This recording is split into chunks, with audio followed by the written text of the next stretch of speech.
Nous sommes au CIMI 2024 sur le plateau de BITV et nous sommes rejoints par M. Charles-Édouard Deltour, qui est directeur du patrimoine chez Etixia.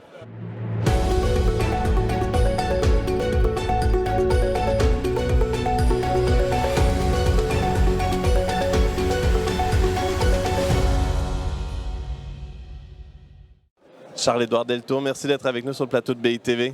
Salut Étienne, merci de me recevoir. Etixia célèbre cette année ses 10 ans, joyeux anniversaire. J'ai envie de vous demander pour commencer, quel bilan est-ce que vous tirez justement de cette première décennie d'histoire pour Etixia?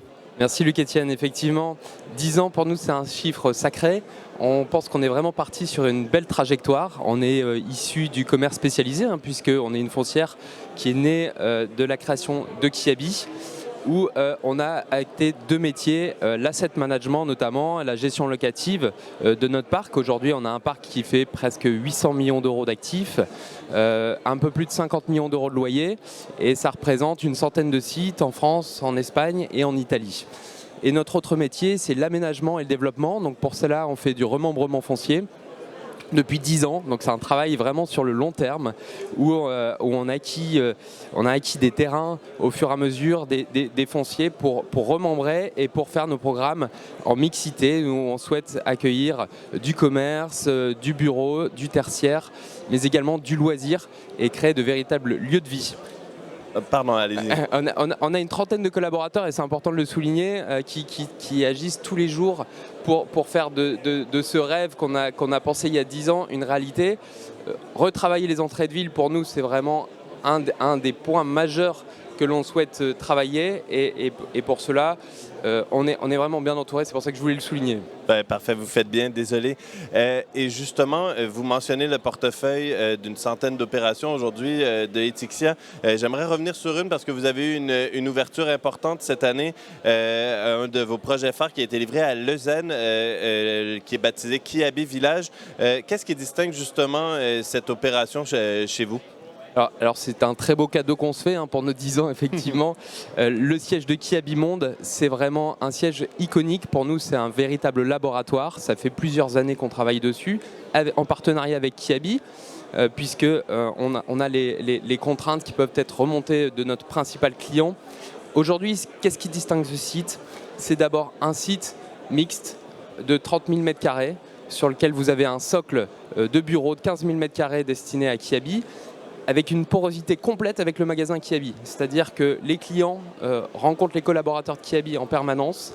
Ce magasin est complètement disruptif. Ce n'est plus uniquement un lieu de vente, mais un lieu de vie où on propose du serviciel. Vous pouvez très bien aller faire une manucure au sein du magasin, acheter de la seconde main. Votre enfant peut jouer au flipper dans le magasin. C'est vraiment une animation au quotidien. Et au sein de ce lieu de vie, on a aussi des partenaires qui nous accompagnent, un food court assez disruptif avec une partie bistronomique à l'étage. On a également une zone de loisirs et une crèche 35 berceaux. L'objectif de ce site, c'est qu'il se passe quelque chose tous les jours. Des animations de Noël, des braderies, des concours de pétanque, et plein d'autres idées farfelues qu'on peut avoir. Pour nous, c'est un véritable test pour qu'on puisse le déployer sur nos autres sites en France, puisque l'animation pour nous, de nos sites, c'est quelque chose qu'on souhaite travailler dans les 10 prochaines années aussi. C'est vraiment un point phare de notre portefeuille. D'accord. Et justement, vous mentionnez les années à venir. Pardon, je ne suis pas surpris que vous ne souhaitiez pas vous arrêter en si bon chemin.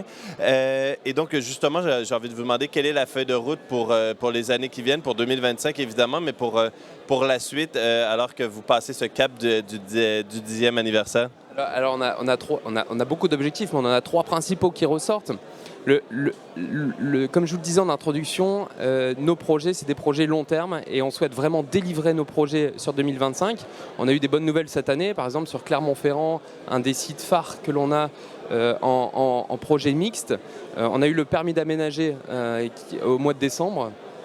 Et là, notre souhait, c'est vraiment de déposer l'ensemble des autorisations, délivrer l'ensemble de nos projets. Ça, c'est le premier point. C'est poursuivre notre stratégie d'investissement parce qu'il va falloir constituer une pipe de demain aussi. Donc, on investit dans des actifs immobiliers en entrée de ville, principalement sur du retail.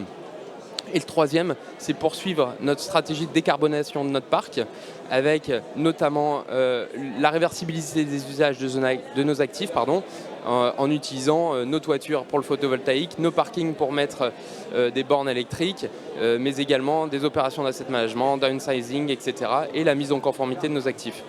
Charles-Édouard Détour, merci d'être passé nous voir sur le plateau de BITV, c'était un plaisir. Merci à tous et toutes d'avoir été avec nous. Je vous dis à bientôt au CIMI 2024 sur BITV.